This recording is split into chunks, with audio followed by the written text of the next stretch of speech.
আসসালামু আলাইকুম। আমি ডাক্তার রুহুল আমিন।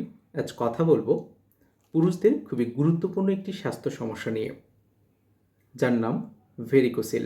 অনেক পুরুষই ভেরিকোসিল রোগে ভুগছেন, কিন্তু অজ্ঞতার কারণে বা লজ্জার কারণে কাউকে বলেন না এবং সঠিক সময়ে সঠিক চিকিৎসা গ্রহণ করেন না। অথচ সঠিক সময়ে সচেতন হলে, সঠিক নিয়মকানুন মেনে চললে এবং সঠিক চিকিৎসা গ্রহণ করলেই ভেরিকোসিলের জটিলতা কমানো সম্ভব। চলুন খুব সহজ ভাষায় জেনে নেই ভেরিকোসিল কি, কেন হয়, ভেরিকোসিলের ভালো হোমিওপ্যাথিক চিকিৎসা এবং ভেরিকোসিল হলে করণীয় কি। আমাদের টেস্টিস বা অন্ডকোষের চারিপাশে কিছু ভেইন বা শিরা থাকে, কিন্তু যখন এই ভেইনগুলো ক্ষতিগ্রস্ত হয়, ফুলে যায়, ঠিকভাবে ব্লাড সার্কুলেশন করতে পারে না, তখনই তাকে বলা হয় ভেরিকোসিল। সাধারণত ভেরিকোসিল বাম পাশে বেশি হতে দেখা যায়। এবার চলুন জেনে নেই ভেরিকোসিল কেন হয়। অন্ডকোষের চারপাশে যেই ভেইনগুলো থাকে, তার ভিতরে যেই ছোট ছোট ভাল্ব থাকে, এই ভাল্বগুলো দুর্বল হলেই ভেরিকোসিল হয়। ভাল্বগুলোর প্রধান কাজ হচ্ছে রক্তকে একদিকে প্রবাহিত করা, কিন্তু যখন ভাল্ব ঠিকভাবে কাজ করতে পারে না, তখন রক্তগুলো নিচে জমে যায়, শিরা ফুলে যায়, আর এই অবস্থাটাকেই বলা হয় ভেরিকোসিল। এবার চলুন জেনে নেই কোন কোন কারণে ভেরিকোসিলের জটিলতা বাড়ে। প্রথমত, দাঁড়িয়ে কাজ করলে, বিশেষ করে দোকানদার, শিক্ষক, শ্রমিক বা যারা দাঁড়িয়ে কাজ করেন। দ্বিতীয়ত, ভারী জিনিস তোলা, যদি আমরা ভারী কাজ করি বা ভারী কোনো জিনিস তুলি, সেক্ষেত্রেও ভেরিকোসিলের জটিলতা বাড়তে থাকে। তৃতীয় কারণ বংশগত, ফ্যামিলিতে কারো ভেরিকোসিল থাকলে ভেরিকোসিল হওয়ার ঝুঁকি থাকে। চতুর্থ জটিলতা হচ্ছে কৈশোরে দ্রুত শারীরিক বৃদ্ধি, অল্প বয়সে দ্রুত শারীরিক বৃদ্ধির কারণেও ভেরিকোসিলের জটিলতা বাড়তে পারে।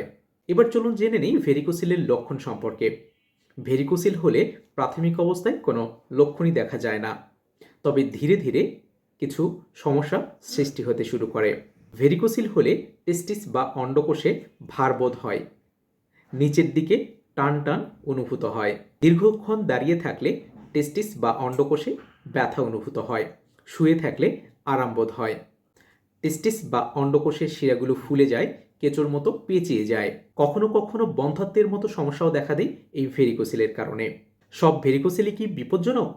উত্তর হচ্ছে না, সব ভেরিকোসিল বিপজ্জনক নয়। তবে দীর্ঘদিন অবহেলা করে চললে শুক্রাণুর উপরে এর প্রভাব পড়ে।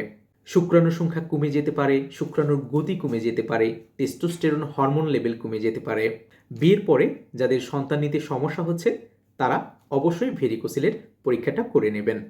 নর্মালি শারীরিক পরীক্ষা এবং অন্ডকোষের আল্ট্রাসোনোগ্রাফি করার মাধ্যমে ভেরিকোসিল নিশ্চিত করা যায়। ভেরিকোসিল হলে আমরা যে সকল মেডিসিন লক্ষণের উপরে সাজেস্ট করে থাকি, তার মধ্যে রয়েছে পালসেটিলা, হেমামালিস, লাইকোপোডিয়াম, অ্যাসকিউলাস ইত্যাদি। এছাড়াও অনেক কার্যকর মেডিসিন রয়েছে, যেগুলো লক্ষণের সাথে মিল রেখে ব্যবহার করলে খুব ভালো রেজাল্ট পাওয়া যায়। এবার চলুন জেনে নিই ভেরিকোসিল হলে আমাদের করণীয় কি। ভেরিকোসিল হলে দীর্ঘ সময় দাঁড়িয়ে থাকা এড়িয়ে চলতে হবে। টাইট আন্ডারওয়্যার, টাইট প্যান্ট পরা থেকে বিরত থাকতে হবে। সবসময় সাপোর্টিভ আন্ডারওয়্যার ব্যবহার করতে হবে। ধূমপান এবং অনিয়মিত জীবনযাপন পরিহার করতে হবে। যদি বেশি ব্যথা হয়, তাহলে দ্রুত একজন অভিজ্ঞ হোমিও চিকিৎসকের সাথে পরামর্শ করে চিকিৎসা নিতে হবে। আমি আমার দর্শক শ্রোতাদের কাছে অনুরোধ করব, আপনাদের ভেরিকোসিল হলে কখনো নিজে নিজে মেডিসিন খেতে যাবেন না। অবশ্যই একজন অভিজ্ঞ হোমিও চিকিৎসকের সাথে পরামর্শ করে রোগের ধরন এবং লক্ষণ হিসেবে মেডিসিন সেবন করবেন। এতে খুব ভালো রেজাল্ট পাবেন এবং দ্রুত রিকভার করতে পারবেন। ভেরিকোসিল কোনো লজ্জার বিষয় নয়, চিকিৎসার মাধ্যমে ভেরিকোসিল সম্পূর্ণরূপে ভালো হয়। সময়ের মধ্যে সচেতনতা এবং সঠিক চিকিৎসার মাধ্যমেই আপনার ভবিষ্যতের জটিলতা কমানো সম্ভব। ভিডিওটি উপকারী মনে হলে চ্যানেলটি সাবস্ক্রাইব করুন, শেয়ার করুন, লাইক করুন, কমেন্ট করুন।